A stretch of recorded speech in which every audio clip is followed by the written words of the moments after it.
Et salut à tous, c'est le retour des unboxings de ma collection avec le retour de votre ami, le couteau suisse de Tonton Louis. On va attaquer un carton de Marvel, c'est marqué dessus. Et visiblement, ce sont les sorties récentes, car ça fait partie des derniers cartons que j'ai fait avant de déménager. Qu'est-ce qui s'est passé? Eh bien, en août dernier, j'ai déménagé et donc j'ai dû mettre toute ma collection de comics en carton. Pour le déménagement, c'est plus pratique que de devoir porter les livres un par un.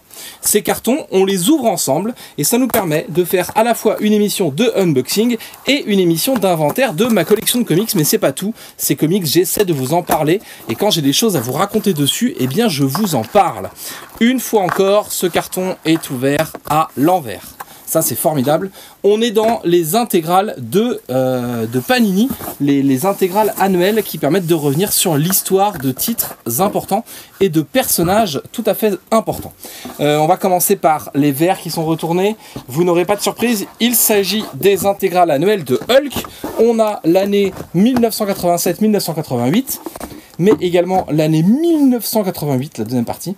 Pourquoi? Parce que tout ça est dessiné par Todd McFarlane. Et ensuite, on passe directement à l'année 91, parce qu'en 91, je lisais Hulk, et j'adorais les dessins de Dale Coe. Voilà, c'est marqué là. Et du coup, eh bien, j'ai acheté ces intégrales pour le côté Madeleine de Proust, pour retomber un peu en enfance. Voilà, je ne pense pas avoir d'autres intégrales de Hulk. J'avais la première pendant un moment et je ne sais pas du tout ce que j'en ai fait. Ça, c'est bien dommage. Parmi les intégrales, bon, bah, vous l'avez vu, il y a les coffrets de Spider-Man.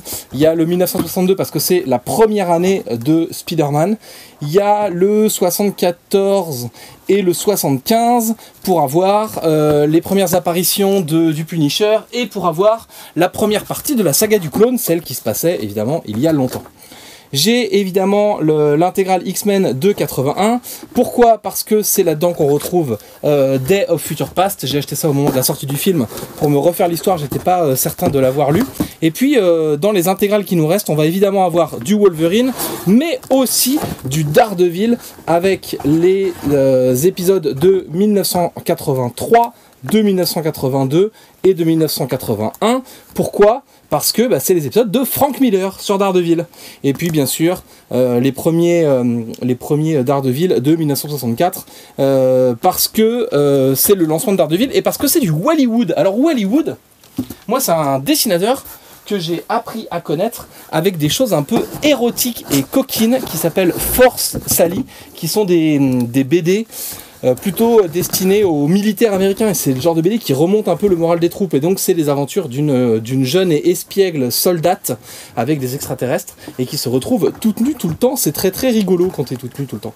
Et puis bien sûr voilà les intégrales de Wolverine avec le 1988, 1989 et 1990 parce que c'est les Wolverine de Miller et de Silvestri. Et donc tout ça c'est cool, et je crois qu'il y a d'autres Wolverine en dessous, là-dedans au fond du carton. Et donc on a aussi voilà le 1991 en Wolverine, et c'est l'époque, la fameuse époque, encore une fois, de Silvestri. Moi j'avais ça dans les VI Serval. Alors les VI ça vous parlera pas, c'est des petits formats fins avec le dos agrafé dans lequel il y avait 2 épisodes, et par exemple eh ben, il y avait ces épisodes là, ça c'était dans un truc, un récit complet Marvel de Semic qui s'appelait le dossier Serval, où il y a Jubilé qui veut faire du patin sur les lieux du projet Arme X parce que c'est un sol en dur.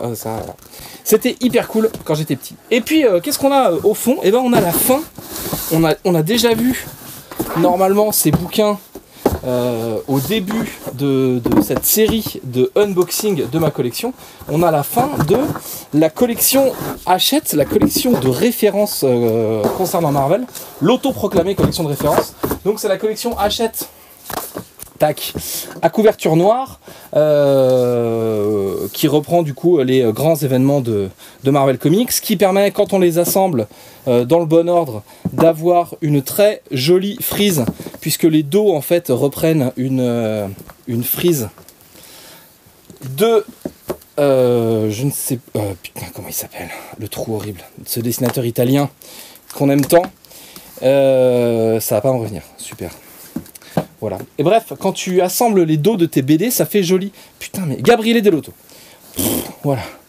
Et donc du coup là il y a la fin de la collection, parce que le début de la collection, vous l'avez vu dans une autre émission, il est déjà rangé du coup dans les étagères, et j'ai les 60 premiers numéros de cette collection. C'était un truc que je vous ai fait gagner dans la sélection comics, la chronique radio à l'époque, où j'ai offert en partenariat avec Hachette un abonnement à l'intégralité des 60 numéros de cette collection. Depuis, la collection a été prolongée et finalement elle fait 120 numéros, mais voilà, les 60 premiers numéros, il y a un gagnant qui a pu les choper dans la sélection comics. Et ça, c'était cool. Et du coup, j'en ai eu un pour moi aussi. Et ça, c'est cool aussi. Hey! On allait super vite avec ces intégrales. On va pouvoir s'ouvrir rapidement un deuxième carton. Allez, avant d'ouvrir un autre carton, comme j'ai été un peu avare en détail dans la première partie, je vous montre les Sally Force de Wallywood, qui s'appelait Wallace Wood ensuite. Et du coup, c'est les petits trucs coquinous dont je vous parlais, par ce dessinateur qui a fait du Daredevil. Et donc on voit que voilà, c'est l'histoire de l'armée, et puis très rapidement, elle a besoin de faire sécher ses fringues tout le temps, ou de se baigner rapidement, il y a des extraterrestres, et voilà. Et on sera censuré sur YouTube grâce à ces images. Allez, carton. Et histoire d'alterner un peu, c'est un vieux carton qui vient d'arriver. Tac, je ne sais pas du tout ce qu'il y a dedans. Ça a pu être des semi-books. Maintenant, ça a l'air d'être des maths BD. Et le carton est en très mauvais état. C'est un carton que je traîne de déménagement en déménagement depuis une dizaine d'années, celui-là. Si ma mémoire est bonne. Il y a à l'intérieur du papier journal. J'espère qu'il y a quand même des choses plus intéressantes que des feuilles de papier journal à l'intérieur de ce truc. Alors on a Bifrost, qui est un magazine qui faisait de la prépublication de... C'est pas de la BD du coup, c'est du récit. Il y a ce truc là, vous l'aurez vu. Je ne me souviens plus de ce qu'il y a à l'intérieur. Alors si on enlève tout notre papier d'emballage, on va pouvoir trouver plein de vieilleries. Avec le... qu'est-ce que c'est que ça? Le Sébastien X, qui est un format franco-belge sorti chez les Humanoïdes Associés. Et du coup, je l'ai acheté parce qu'il y a marqué Stuart Immonen dessus. Et que je l'ai acheté du coup d'occasion au moment où sont sortis les All New X-Men de ce monsieur Immonen. On a l'excellent bouquin d'Olivier Delcroix, Les super-héros au cinéma, qui vous propose de parler, comme son nom l'indique, des super-héros au cinéma. Et pour le coup, il n'y a pas beaucoup de bullshit là-dedans, et c'est plutôt bien intéressant et plutôt bien documenté. Olivier Delcroix, si je ne dis pas de bêtises, c'est un journaliste de France Info, en tout cas ça l'était à l'époque où le livre est sorti, et ça fait partie des bouquins extension culturelle qui sont plutôt bien foutus et plutôt intéressants. Donc si vous arrivez à tomber là-dessus, je vous conseille de jeter un œil, voire de l'acheter. L'intérêt c'est de le trouver pas trop cher. Alors là, il n'y a pas que du comics visiblement, parce qu'il y a le Shangri-La de Mathieu Bablet qui est sorti au label 619. Shangri-La, c'est un truc de SF complètement barré. Ça commence par cette séquence où le type est sur la planète et il est là pour observer la mort de l'étoile de la planète. Et en fait, il ne va pas réussir à la voir, puisque quand l'étoile va mourir, il va mettre son armure pour sortir. Mais l'armure est un peu en panne et il va se retrouver bloqué dans l'escalier. Et juste à cette hauteur de ligne de vue, et donc il ne pourra pas assister vraiment à la mort du truc. Et en fait, si, il y arrive. Mais du coup, voilà, c'est hyper marrant. C'est avec un héros qui refuse de sauver le monde. Il faut sauver le monde parce qu'il est en danger et tout machin, mais lui il n'a pas envie du tout de se comporter comme un héros, il a envie de rester où il est, et il finit par se retrouver embrigadé là-dedans malgré lui, et ça le fait bien yesh. C'est hyper bien dessiné. Après en termes d'histoire, c'est bizarre, soit vous accrochez complètement à l'histoire et vous vous contentez de ce qu'il y a dedans, soit vous aurez une petite sensation de manque. J'ai eu les deux retours sur ce bouquin, bref. Ce sera plutôt à vous de voir ce que vous apportez là-dedans. On a les bouquins de Delirium, qui est un éditeur que j'apprécie tout particulièrement et qui sort des BD qu'on appellera plutôt des BD patrimoine. Donc Delirium réédite de vieilles choses culturelles. Par exemple, on a les épisodes de Eerie and Creepy. Donc les histoires publiées dans les magazines Eerie et Creepy de Warren Publishing, et donc c'est des histoires de Richard Corben. Et il y a aussi un tome consacré à Bernie Wrenston. Voilà. Et Delirium publie aussi les premiers épisodes historiques de Vampirella, avant que ce soit une basse série de fait cette gougoute à l'époque où c'était un peu plus du comics horrifique. En fait, Delirium s'attache à retrouver des comics un peu moins exposés, un peu plus oubliés. Voilà, on a aussi dans ce carton le Rajmoor de Richard Corben. Je vous ai dit que j'aimais bien Richard Corben ou pas? On a aussi l'Esprit des Morts du même Richard Corben, puis le Rat God, toujours de Richard Corben. Donc voilà, tout ça, c'est cool, c'est de la bonne lecture, et Richard Corben, c'est juste un gros malade. Enfin, faut savoir, Richard Corben avait des techniques de construction de volume, de création, de tout ça. Enfin, il a été, vous avez peut-être réentendu parler de ce type quand il a été décoré à Angoulême au début de l'année. Bref, mais on a dû créer des nouvelles méthodes d'impression, par exemple, parce qu'à l'époque, on ne pouvait pas imprimer son travail, tellement il y avait des trucs, des trouvailles dans les volumes. Bref. Et on a le Steamman, toujours chez Delirium, qui du coup m'a un peu plus laissé sur ma faim, avec cette histoire de robot géant qui va se battre contre des extraterrestres. C'est très bien, mais il manque un petit truc pour que ce soit magique. Et donc voilà, tout ça c'est sorti chez Delirium. Qu'est-ce qu'on a dans les gros bouquins qui constituent la suite de ce carton? On a le Robocop mort ou vif qui est sorti chez Weta et qui porte le nom de Frank Miller dessus. Alors moi, Robocop et Frank Miller, en général j'achète. J'en ai un autre quelque part, un Frank Miller Robocop.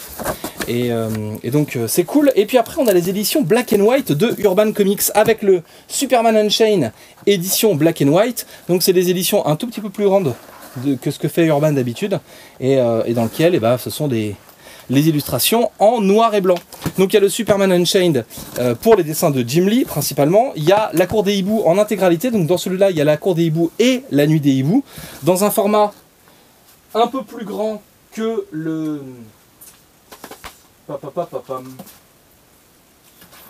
dans un format un peu plus grand que le format d'origine de cette publication. Voilà, on le voit tout de suite. Et du coup voilà, il y a les deux volumes, volume 1, volume 2, à l'intérieur de celui-là, et ça permet de voir les très beaux dessins de Greg Capullo en version brute. J'ai aussi le Dark Knight Returns de Frank Miller qui est un peu plus contesté, mais toujours dans cette collection Black and White. Et puis qu'est-ce qu'on a pour terminer ce carton? On a le Alien contre Judge Dredd qui s'appelle Infection et qui est sorti chez Weta. Et nous avons le Beer Cider and Cigarettes qui est un bouquin sorti chez Achilleos et qui est formidable. C'est écrit et dessiné par Robert Vallet et ça raconte la mort d'un des amis proches de l'auteur. C'est un truc un peu intimiste, un peu personnel à l'auteur.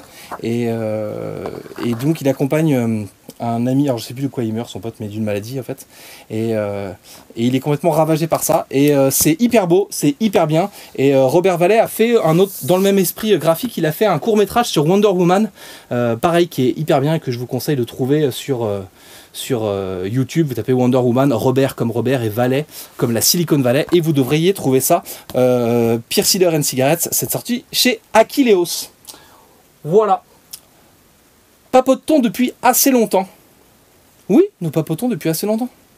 J'ai un carton de bordel que j'ai commencé à ouvrir, c'est celui dans lequel j'ai trouvé les fortes salives que je vous ai montré tout à l'heure.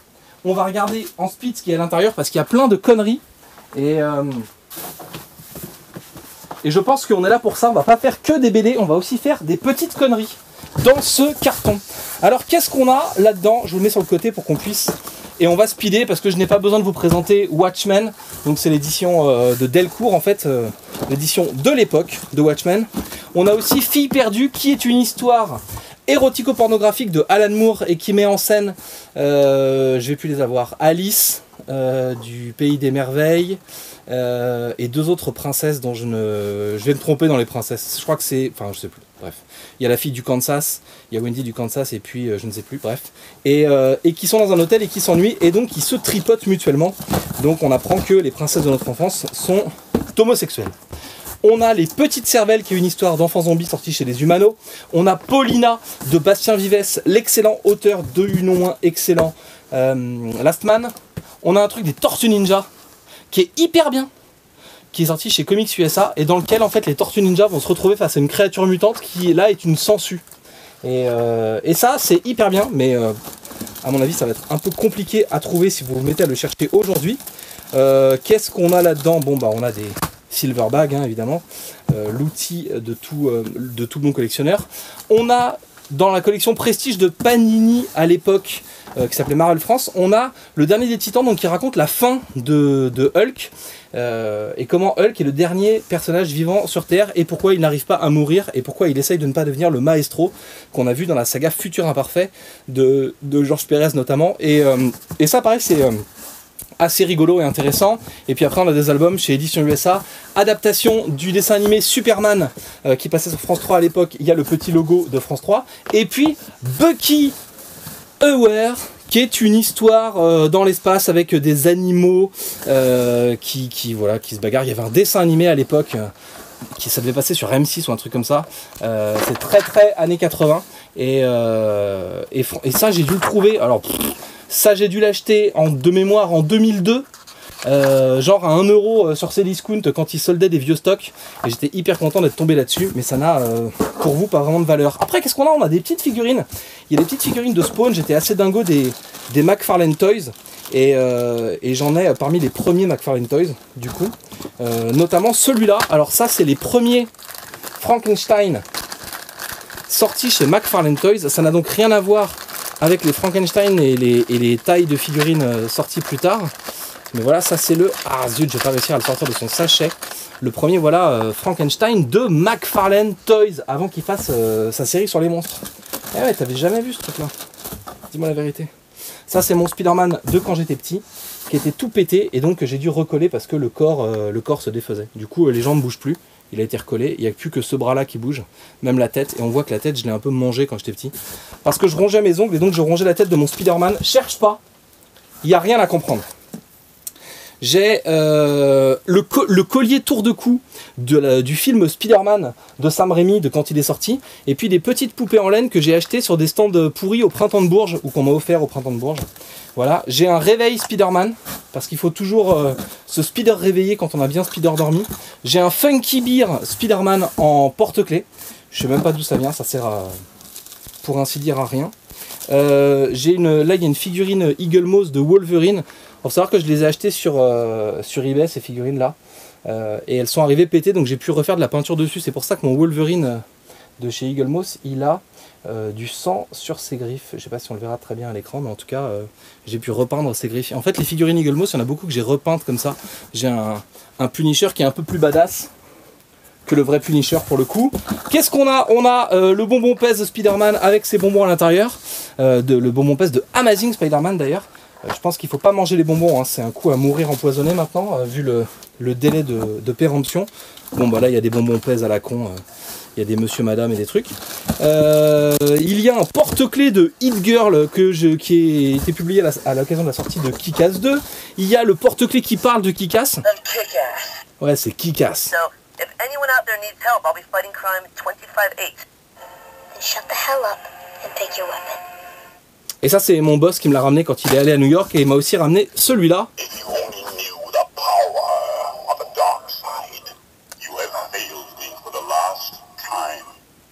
Donc ça, ça doit dater de 2011-2012, quelque chose comme ça. Voilà, et puis il y a un petit porte-clés de la princesse Leia. Et c'est pas la princesse Leila, c'est la princesse Leia, les mecs. Parce que la princesse Leila, c'est une autre, c'est la reine du couscous. Et puis il y a un mini Spawn Père Noël en version noir et blanc. Voilà, petite figurine pourrave en plastique qu'on trouve à la boîte à jeux au Mans, fournisseur officiel de petites conneries et de geekeries en tout genre. Et puis il y a un autre mini Spawn comme ça en noir et blanc, toujours chopé à la boîte à jeux. Je vous ai dit qu'il y avait plein de conneries dans ce carton. Et puis après, pour finir, il y a 4 bouquins. Le premier, c'est Strange Fruits de Mark Waid et DJ Jones. Je cherchais ces deux prénoms, mais bref, DJ Jones. Du coup, c'est sorti chez Delcourt il n'y a pas longtemps. C'est l'histoire d'une sorte de Superman black au temps de l'apartheid. C'est assez intéressant, mais c'est un peu rapide dans la façon dont c'est fait. Il y a le Tangirl que j'ai acheté en 1996 aux éditions Vent d'Ouest. Ça fait partie des trucs que, voilà, que j'avais acheté à l'époque avec ma première paye. Tangirl s'est ressorti en intégrale chez Ankama, donc inutile de chercher cette édition-là. A priori, vous ne la retrouverez pas. Et puis j'ai 2 tomes de Cyber Six, les bouquins de Carlos Meglia, qui était un peu le compère pendant quelques années de Humberto Ramos. Et dans Cyber Six, dans son style de dessin, il y a une petite particularité que j'aimais particulièrement, c'est la façon dont il représente les poils de bras. Ce sont des petits bâtons en fait qui dessinent sur les gens pour faire leurs poils. Et Cyber Six, du coup, c'est un super-héros, mais qui en fait est une meuf et qui devient un mec dans son identité civile. Et je n'ai pas tout en fait. C'est plutôt pour le style graphique que je m'étais procuré ces 2 bouquins. En fait, j'ai pas continué la collection, j'ai pas poussé le vice plus loin. Si jamais vous les avez, que vous vous en débarrassez, n'hésitez pas à me contacter. Moi, j'ai que le 9 et le 10. Voilà. Pouh, on aura fait notre petit carton de bordel. C'est cool, non ? À la semaine prochaine, même jour, même heure, même chaîne YouTube. N'hésitez pas à commenter tout ce que vous avez vu, toutes les petites conneries, les trucs là qu'on a regardé ensemble, à me dire s'il y a des bouquins que vous avez lus parmi toute la liste. Si vous avez acheté des bouquins à cause de cette émission, n'hésitez pas à nous le dire.